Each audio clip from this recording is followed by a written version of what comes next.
conservative, constitutional. It's the Andrew Cooperrider Show, keeping you informed on what's going on right here in Kentucky.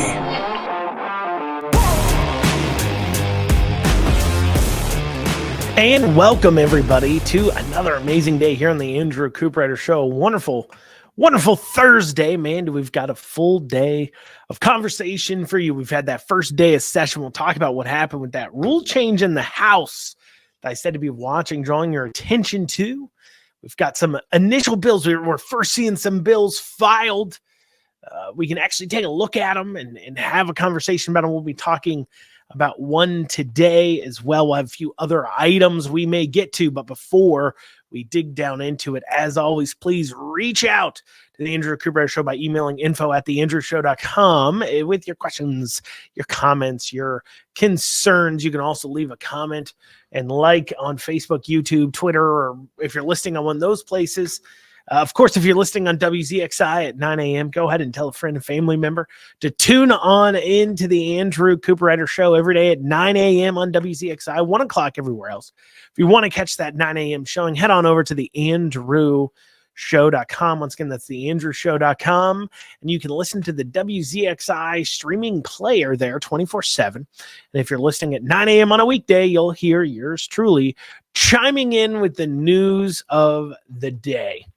And without further ado, let's dig into some topics of discussion. First, we did have a Secretary of State's evacuation bomb threat.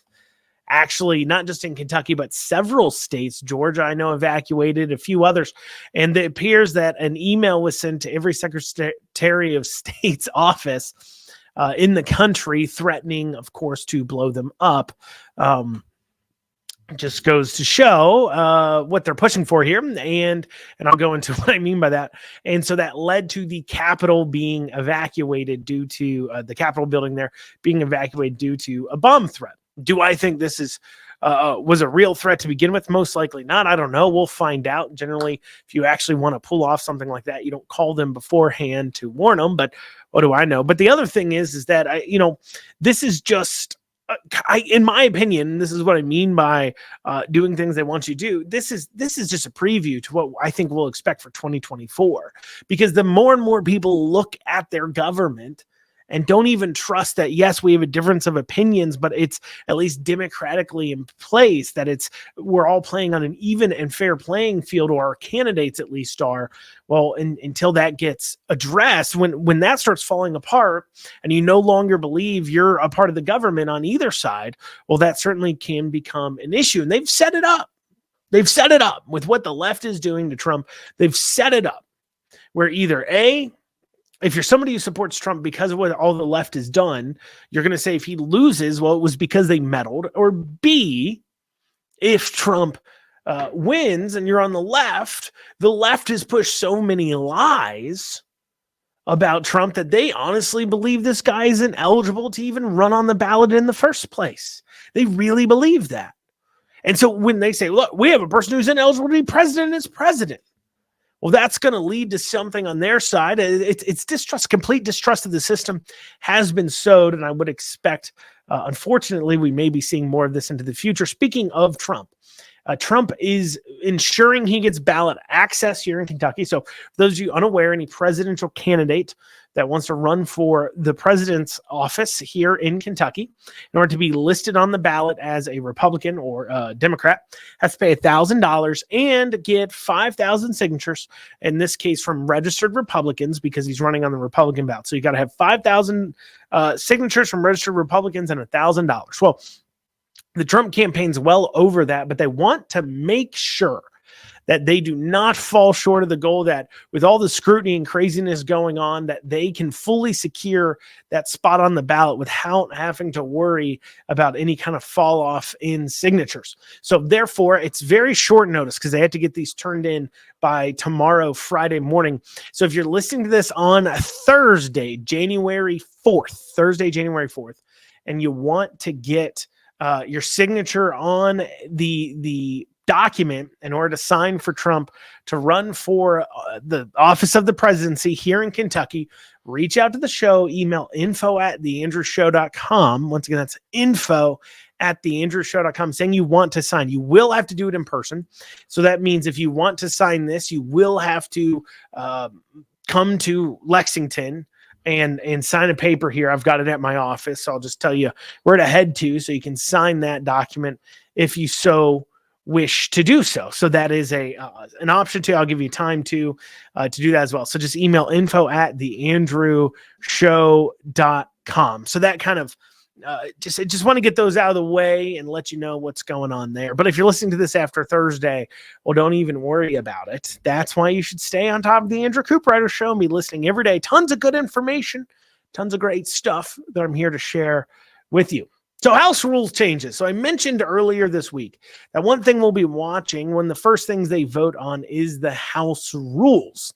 And there were some great rules proposed by members of the more conservative caucus in order to disperse out power from leadership and empower rank and file members to basically have a little bit more control over their own futures. Basically, what the rules had in place is that every single legislator would get at least one bill called into a committee for discussion. Some legislators, if they're not well enough liked, even if they're Republican, not just Democrats, but even if they're Republican, if you don't kiss the boots of the people, because keep in mind how our legislative process works. A bill gets proposed. It goes to the Committee on Committees. If they choose to, they can assign that to a committee. Then the chair of that committee has to choose to call that bill forward for a hearing in the committee. And then it gets voted on whether or not that committee wants to recommend it for passage to the entire body. If they vote yes, that bill then goes forward to the floor. And then the floor leader has to go ahead and call on that bill to be called forward for a vote. Then it gets voted on. Then it gets sent over to the other body. So if it starts in the House, it gets sent to the Senate. If it starts in the Senate, it gets sent over to the House. And then that's how a bill becomes the law.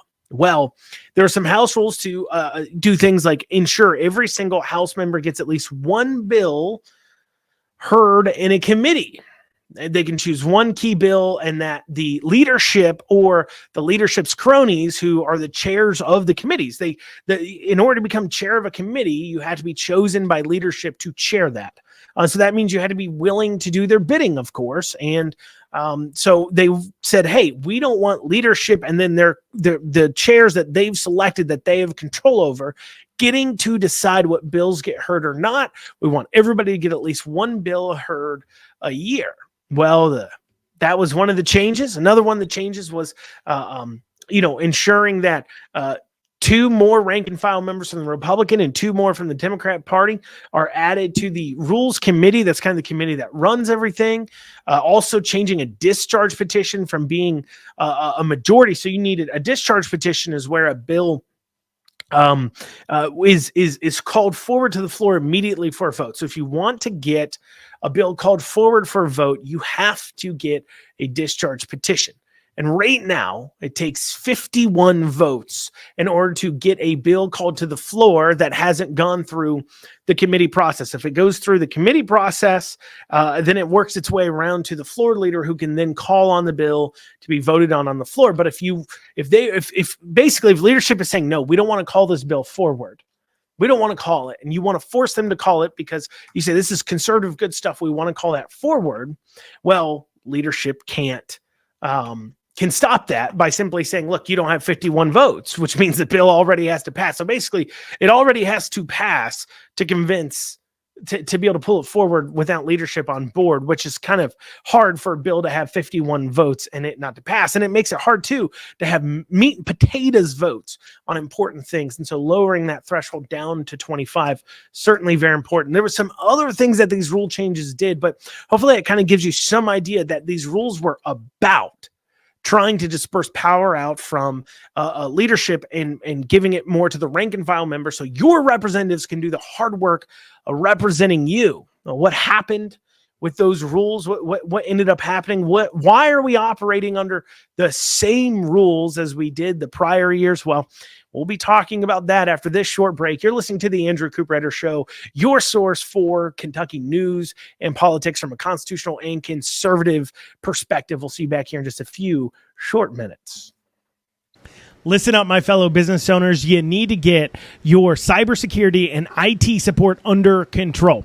Reach out to the folks at Amston today. Call 859-300-0087 or visit amston.com. It is no secret that cyber attacks have become a constant threat, and you need to make sure that your organization is protected. Amston has over 30 years of experience working with businesses and governments alike. Call 859-300-0087 or visit AmstonAMPSTUN.com today.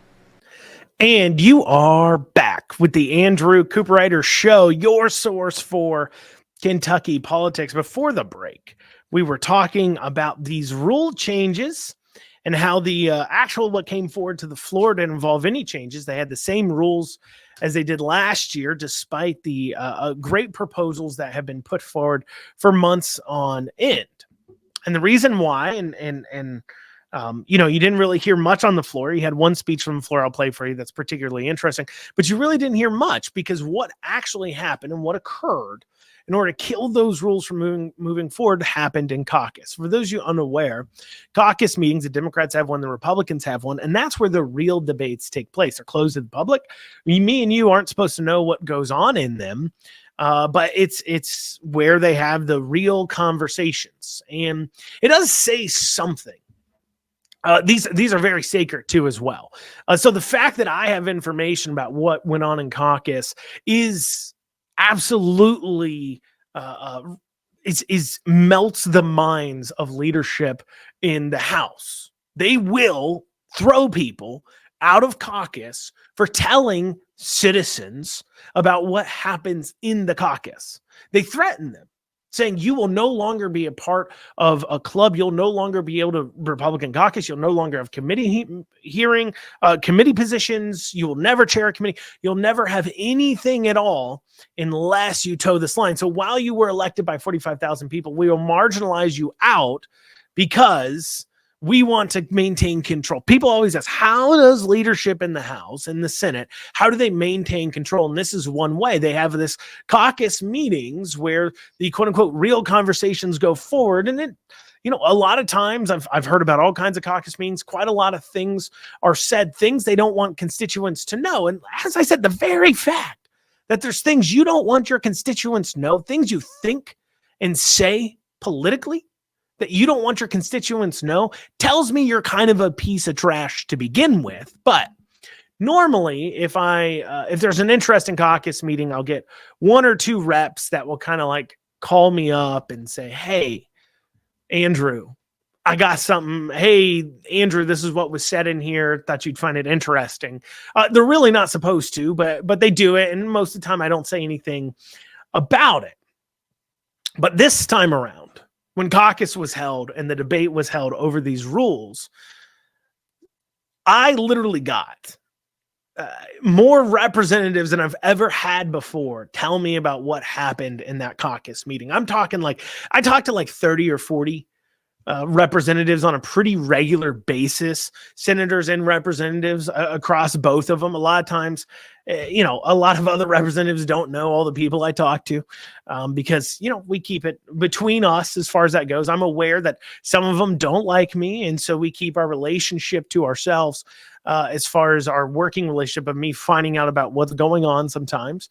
But I've never had so many reach out to me about one caucus meeting. But in this case, I had well over a dozen representatives reaching out to me to tell me about what happened in this meeting. And there was one particular point that they were very, very upset. So understand. So this is all about a power structure. So you have leadership, right? And they've got their chosen people, okay? The people who they pick to lead things. And one of the rule changes was allowing the committees to elect the chairs of the committees. And feeling his power threatened, the chairman of the Transportation Committee, Ken Upchurch, in caucus meeting promised that if these rules move forward, he would pass a bill in order to charge a toll on the Brent Spence Bridge. The bridge being paid for by the federal government. I mean, I get it. It's tax money, right? We all pay for it. But by the federal government, it's not state appropriation. And he said he would pass a bill to toll that bridge as retaliation because of these rules passing. That's the kind of corruptness we have going on up in Frankfurt. We literally have the kind of political rot. The very thing the rule changes we're trying to attack. A person mad crazy that uses the powers of government to go after their quote unquote political opponents. There's 45,000 people that live in a House district. Ken Upchurch wants to make tens of thousands of people, millions of people a year, millions worth a day, if you count the day, pay a toll to cross a bridge because he doesn't like the representatives elected in a certain area. That is absolutely, completely crazy. That tells you the kind of character these people have, and it isn't good. It isn't good. I mean, Ken Upchurch is the same guy who said the only reason why he voted for the trigger law in Kentucky in the first place was because he thought Roe v. Wade would never be overturned. That tells you a little bit about the type of person he is. And I'm sure they'll lose their minds over the fact that Ken Upchurch is being called out for the piece of trash he is, but that's who he is. Not a good person. And I'm not afraid to say it either. I'm not running for office again. But I'll tell you this much. When literally over a dozen representatives are contacting me to tell me about what a horrible person somebody is, about the kinds of things that they're saying in caucus meetings because they hate you, that tells you something. That tells you that this Republican leadership has either lost all control, or better yet, they are so, not better yet, but rather still, they are so tyrannical in their need to suppress the rest of the representatives down to get their way, because they're so worried about serving these forces like the Chamber of Commerce and forces like, I don't know, the KMA, Kentucky Medical Association, the forces that pay them tens of thousands of dollars a year individually into their campaign accounts, and sometimes sort of kind of directly, the horse track mafia. Right? They're so worried about serving them that they will play these games and rule with and literally marginalize the same people you elect simply because they don't like them as an individual. They'd rather they not exist. They'd rather 45,000 people's opinions be null and void because, well, they don't agree with them. And then they want to say, well, what's creating division? Republican Party creating division. What creates division is when somebody stands up there and decides they want to use governmental powers to attack millions of people because they don't like a handful of people. And what's funny is the representatives telling me about this? It just sat so wrong with them. And it's what do we expect? What do we expect? We continue to allow them to get away with this. And it gives you the perfect example of how they control things. And people say, how do they control things? Well, you just heard. If you allow this to move forward, the people who proposed these rule changes, they came out of Northern Kentucky. Some of them did. So if you allow this to move forward, I'm going to punish that area by making my key piece of legislation a toll bridge. And I'm going to make sure that moves forward. Because that's the type of person they are. And Ken's chair of the Transportation Committee. He felt his power being threatened because the people on the committee might vote him out because maybe he's a trashy human being. And I'm saying that based on the evidence that he would ever even say anything like this, that his mind thinks that way. That tells me everything I need to know. That tells me why he's so afraid of his own position. He's so afraid of being voted out by his own committee. If these rules move forward, giving them the ability to do that. Because maybe he's tried to rule so tyrannically and with an iron fist so much that people said, you know what? Now that the power's with the people, maybe we don't like you so much. Maybe we're going to vote to get rid of you because that is the exact ideas this country was founded on. But yet so, despite only having a few hours notice of what the new rules were, they decided to not make a single change. We do have this floor speech from Savannah Maddox when the vote took place on the rules. Let's take a listen to that. in this body, having a conversation is not an act of aggression. It is something that we should be doing. It is something that each and every one of us, regardless of what county, what district we represent, we should be coming. You know, I'm going to cut in real quick. Listen to the words she's picking. That tells you what some of the things they've been saying is. She's talking about asking this conversation is not an act of aggression.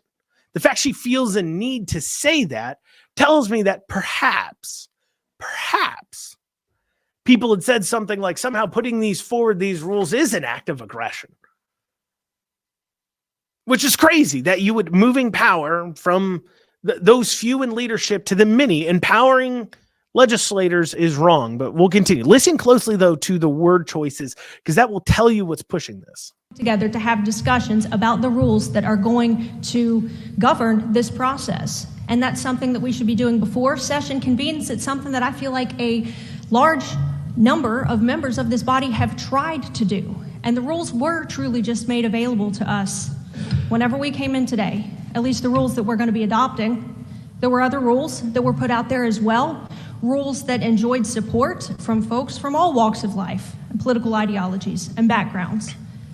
But the concept that it is somehow an insurgency or an attack to have this discussion, to propose rules, to have that conversation is very detrimental to this process. And I am hopeful that, even though I know that these are the rules that we're going to adopt and we're not going to consider anything today, I am very hopeful that leadership, with both in the House Majority Caucus and the House Minority Caucus, will listen to its members so that this can be the member-driven process that it was designed to be. We each represent 45,000 people. That's what we were sent down here to do. We were sent down here to file legislation for the consideration of our colleagues, not for the consideration of 5 individuals. It's not to say that there's anything wrong with the way that things have been done, but these ideas deserve merit, they deserve consideration, and I humbly request that consideration. Thank you. So we're gonna go over some bills that have been proposed after this short break. Really disappointed, though, that the House couldn't move something different on the rules. Just goes to show some representatives like being subjugated. Others like to stand up. I know a lot of the representatives, even in caucus, that voted against the rules changes. If they thought the votes were there, would have voted for it. It's the way they rule. They rule with fear. And that's unfortunate, because I think the votes were actually there. I think with the Democrat votes and then the amount of people who reached out to me completely disgusted with the way some people conducted themselves in caucus there the other day, I think the votes were there. Well, that's what we got time for right now. We'll be back with another segment here on the Andrew Cooperrider Show. Lexington Overstock Warehouse is Central Kentucky's best source for stylish new home furnishings. Don't pay retail. With our low overhead operating structure and big name brands, we offer the absolute best values on new furniture for every room. Shop online anytime at LexingtonOverstockWarehouse.com or visit our weekends only showroom located at 156 West Tiverton Way. Right now, for listeners of this show, we're offering a special discount for our online customers. Use coupon code FREEDOM for an additional 10% off your online order today. Lexington Overstock Warehouse, low overhead equals really low prices. And you are back with the Andrew Cooperrider Show. We're going to be going over some one bill that's been filed, one piece of legislation specifically. We're going to be talking today about Senate Bill 5. Senate Bill 5, right? It was BR 393, but it became Senate Bill 5 when the session started. I'm double checking. Let me double check real quick. Bills. Sorry, y'all. 2024 regular session, Senate Bill 5. Or is it 6? Senate Bill 6. My bad. Okay. So we're looking at Senate Bill 6. I assumed it was at the top of the document here because it should say 24 RS SB 5, but it says 24 RS BR 393. So that threw me off a little bit. But anyway, so Senate Bill 5 is attempting to deal with DEI in post-secondary education at public institutions. So DEI, diversity, equity, and inclusion. Break down what the ideas are. This bill does a good job of kind of explaining what DEI is in such a way, because it's able to describe what divisive concepts are and kind of go over them. But let's frame in this bill, right? So, one, this bill is specifically talking about public post-secondary institutions. So this is talking about public universities. This is like UK, U of L, Kentucky State University, WKU, EKU, Murray State, right? So these are publicly funded institutions where 20-30% of their budget is coming from you, the taxpayer. So one, right away, already government has a right to regulate what's going on there, certainly to a large degree, because they're the ones paying for it. Now, there's some aspects of this bill that may have some First Amendment issues when it comes to students, and we'll kind of uncover those. But when it comes to the subjects that they're teaching and what they're quote unquote allowed to teach in schools and what the curriculums are, the minute you accept the fact that you are a public university, publicly funded, receiving 20 to 30% of your budget, tens of millions of dollars from the government, from the taxpayer, gives them now a right to regulate what's going on there. If you don't like it, go to a private university. If you want to go hear about these divisive concepts, go to a public university. You do not have a right to learn about anything you want to on the taxpayer's dime. You don't. And that is why they have the ability to regulate this. Like I said, there's some First Amendment concerns at some points of this we will talk about, but it doesn't have to do with the actual teaching a whole lot, because obviously you're paying for it. The government's paying for it. They get the right to kind of handle it. So we're going to go through this bill and what it does. And then we're going to go over whether or not we think it'll pass and what can we expect from it. So first, the first thing in a bill will always start off by defining concepts used throughout the bill. So the actual bill itself is pretty short, but we need to define terms first. So this is banning the teaching of divisive concepts. That's what the bill is supposed to do here. And it defines divisive concepts at the very beginning, and this is what it defines it as. So that one race or sex is inherently superior or inferior to another race or sex. Well, that doesn't sound so bad, banning that a university can teach that white or black people are inferior or superior to white or black, to the opposite races, or any minority race is superior or inferior. I mean, anybody should be able to get on board with that. A liberal should be able to get on board with that, right? I mean, how do you defend the idea of teaching that a sex, a women, or a person based upon immutable characteristics like their race and sex is somehow superior or inferior to another person? I mean, that's the core of liberalism, isn't it? To a degree, it used to be, right? Back classical liberalism.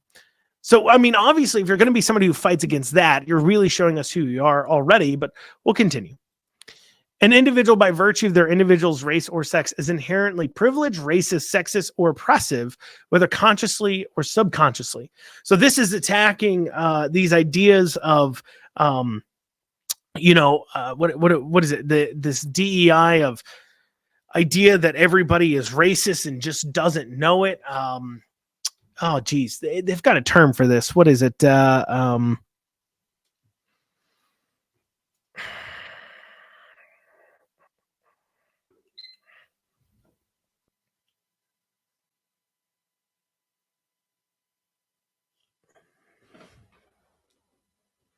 Implicit bias. That's the word. Implicit bias. So this is attacking that idea that you are implicitly racist. Just because you're white, it means you must implicitly in the back of your mind, even though you may not actually in your heart hate minorities, you somehow still do.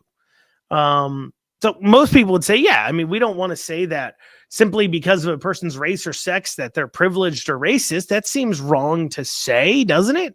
Or oppressive, consciously, subconsciously, like that is racist ideas, of course. And so this is a bill telling people they can't be racist and they can't teach racism in schools. Most people would agree.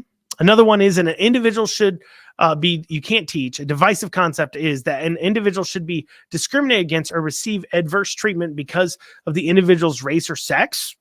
Yeah, don't be racist. Great. An individual's moral character is determined by the individual's race or sex. Yeah. The fact that you're white or black or Hispanic or Asian or a man or a woman, it doesn't really matter. It doesn't really matter to whether or not you have good moral character. That has nothing to do with it. That's racist. Let's see. An individual, by virtue of the individual's race or sex, bears responsibility for actions committed in the past by other members of the same race or sex. An individual should feel discomfort, guilt, anguish, or another form of psychological distress solely because of the individual's race or sex. A meritocracy is inherently racist or sexist or designed by a particular race or sex to oppress another race or sex. So meritocracy is that, you advance based upon your merits, and somehow the crazy DEI people will tell you that that's racist or sexist. The Commonwealth of Kentucky or the United States of America is fundamentally or irredeemably racist or sexist, promotes or advocates the violent overthrow of the United States government, promotes division or resentment of a race, sex, religion, creed, or nonviolent political affiliation, social class, or class of people. Okay, that's a pause there. So far, we've kind of seen to a degree, it's pretty clear lines, right? So the minute you start saying words like all white people are racist or or black people need lower standards in order to achieve the same as white people, like the minute you start saying those things, that is a divisive concept. You're judging people based upon immutable characteristics like their skin color, their race, their religion. Well, religion is immutable, but gender, right? That immediately becomes easy to call out. But this is where it gets a little iffy here. Promotes division or resentment of a race, sex, religion, creed, nonviolent political faction, social class, or class of people.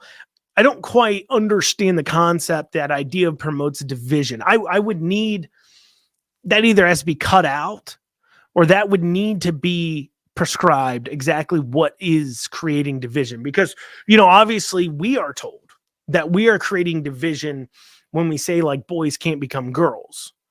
Well, we're told that, that could easily fall into promotes division between a resentment of a race, sex, religion, or creed, or nonviolent political faction, social class, or class of people.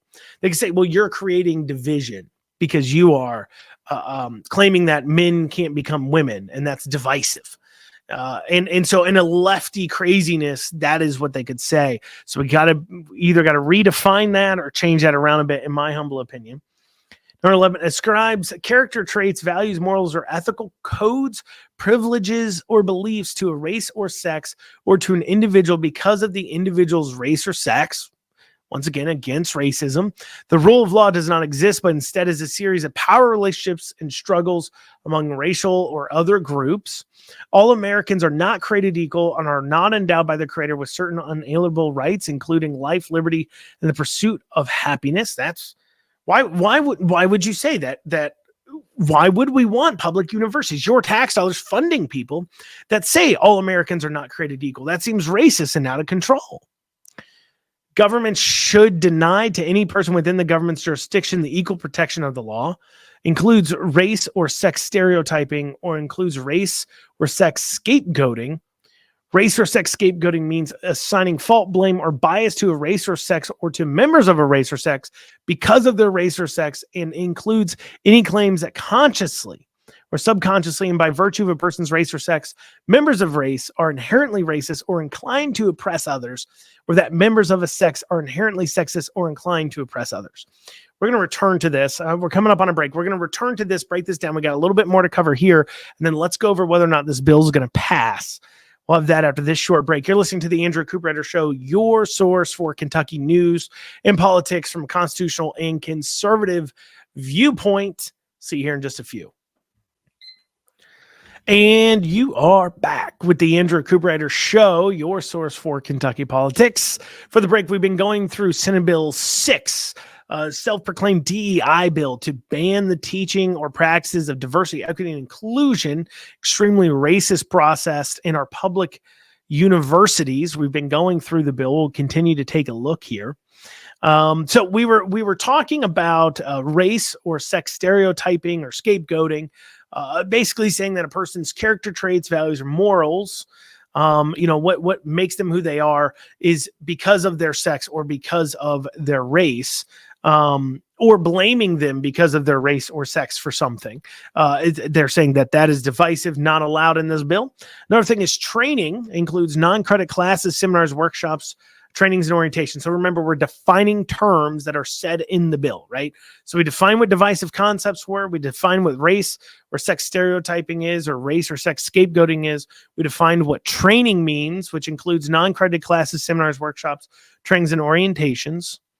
Now to the bill itself. So a student or employee of a public post-secondary education institution or an applicant for admission or employment at a public post-secondary education institution shall not be penalized, discriminated against, or receive any adverse treatment due to the individual's refusal to support, believe, endorse, embrace, confess, act upon, or otherwise assent to one or more divisive concepts, or be required to endorse a specific ideology or political viewpoint to be eligible for hiring, contract renewal, tenure, promotion, or graduation. An institution shall not ask the ideological or political viewpoint of a student, job applicant, job candidate, employee, or candidate for promotion or tenure. A public post-secondary education institution shall not solicit, require an applicant for admission or employment to describe the applicant's attitudes or actions in support of or in opposition to specific ideologies, beliefs, affiliations, ideals, or principles. A post-secondary education institution shall not conduct any mandatory training of students or employees if the training includes one or more divisive concepts. Use training programs or training materials for students or employees if the program or materials includes one or more divisive concepts, or uses state appropriated funds to incentivize, beyond payment of regular salary or other regular compensation, a faculty member to incorporate one or more divisive concepts into curricula. Here's the next section. Any person aggrieved by the violation of any policy adopted or required to have been adopted pursuant to subsection 2, this section shall have a cause of action against a public post-secondary education institution. It then goes on to talk about what that cause of action is, lines out attorney fees as well. So there is a carrot, stick type situation. So if you do something wrong, you will be held to account for doing so. It also goes on to say, if a public secondary education institution employs or contracts an individual whose primary duties include diversity initiatives, then the individual's duties shall include efforts to strengthen and increase intellectual diversity among the students and faculty of the public post-secondary education institution at which they're employed. Nothing in this section shall be interpreted to prohibit public post-secondary education institutions from training students or employees on the non-discrimination requirements of federal or state laws, infringe on the rights of freedom of speech, infringe on the rights of academic freedom of faculty, require an employee of a public post-secondary education institution to violate any federal or state laws. And it kind of goes on to basically make that point. So what the bill in whole does is bans this teaching that a person is racist, or that a person is somehow advantaged, or a person is disadvantaged. A person can't succeed in the United States simply because of their skin color, sex, race, those religion, those kinds of immutable characteristics. Basically, it says if you're receiving tax dollars as a post-secondary institution, you won't be teaching people to judge others based on their skin color or sex. That's what the bill is doing. I went through it with you pretty much in its entirety, going through each of the concepts being laid out. And in each of them, what do we see? We see that there's no reasonable person who should be against any aspects of this piece of legislation. There's nobody. Why do you need to? Why would you want a publicly funded institution teaching people to judge one another based on their race or skin color? Obviously, you wouldn't want that. But of course, the lefties are losing their mind over this. Why? Because it challenges their indoctrination camps that they're running at these universities. It challenges their ability to continue to steal money out of your pockets to push their liberal agenda. It will change that and stop that from happening, or at least help stop that from happening. And that's why they're losing their minds. You actually have leftists going crazy on Twitter right now, all over the place, going crazy because they're being told they can't judge people based upon their skin color and sex. Really tells you who the racists are, doesn't it? Really indicates who maybe the problem is, who is causing all the racial and sexual division in this country. Maybe it isn't the conservatives who are applauding efforts to ban the teaching that one sex or gender is inherently superior or inferior to another, something that a person who isn't a racist would do. Only a racist would have a problem with it. And once again, the Democrats are exposing themselves for the racists they are. Now, will this bill pass? Well, it's going to be interesting to see what happens. What do I think will happen? I think there's no chance that this bill, as wrote, passes. I think if anything passes, it's going to be a dumbed down, a toothless version where a lot of these things are removed, and it'll be a basic thing that does basically nothing.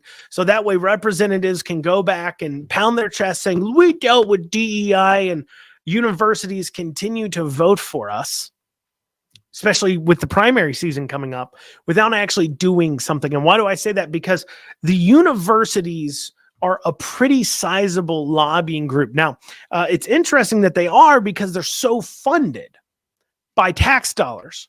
But see, they give a lot of money and time and effort to the State Chamber of Commerce. And the State Chamber of Commerce is a heavy hitter in the lobbying field of things in the state legislature. They have many lobbyists. They have many things they push upon, and they're heavily funded. Well, not heavily funded, but the universities certainly partner with them to push it forward. They're one of the stronger lobbying forces in our state government is the State Chamber of Commerce. And I can see very easily the universities going to the State Chamber of Commerce telling them, no, stop this from happening. Of course, the Chamber of Commerce will never conceptualize to any of us small business owners or the people that the Chamber of Commerce, remember, the Chamber of Commerce is supposed to represent businesses, right? It's supposed to represent commerce in Kentucky. They'll never conceptualize or explain why this kind of racism is absolutely 100% the most important thing that we need here in Kentucky. They won't do that. They'll never do that. So they won't be held accountable to doing that either. Their members and the people who could ask them questions like, why are you getting involved in this fight on universities? What's this got to do with commerce in Kentucky? Well, they won't ask those questions. They're just allowed to facilitate because it's all just a scam. But anyways, the universities give them money. They lobby on their behalf. The state legislature gives more money to the universities, who then give more money to the Chamber of Commerce, which then lobbies on their behalf. And the cycle evermore continues, but putting that to the side.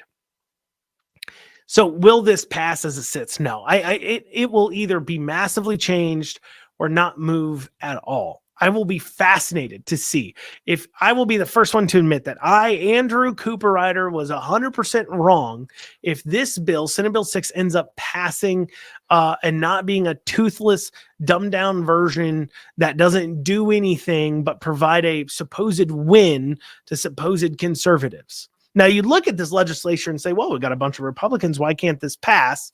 But I point you to our early conversation about the kinds of people we have in our legislature, the kinds of corruptness and people who they don't care about representing what you or I want. They don't care about representing what the people want because they think that the voters are so ill-informed that they'll continue to vote for them no matter what, as long as they can send them some shiny mailers and run some ads on the TV. And the way they pay for that is by doing the bidding of those forces that want to see everything that we stand for destroyed. And the only question is you as a voter going to fall for it? And a way you can fight that is by doing things like sharing this show with others. Well, that's what we've got time for today on the Andrew Cooperrider Show. I thank you all so much for joining me. Remember, if you want to reach out to the show, question, comments, or concerns, feel free to email info@theandrewshow.com. Once again, that is info@theandrewshow.com. I look forward to speaking with y'all. We'll see you back here tomorrow, 9 a.m. on WZXI, 1 o'clock everywhere else. Have a great rest of your day.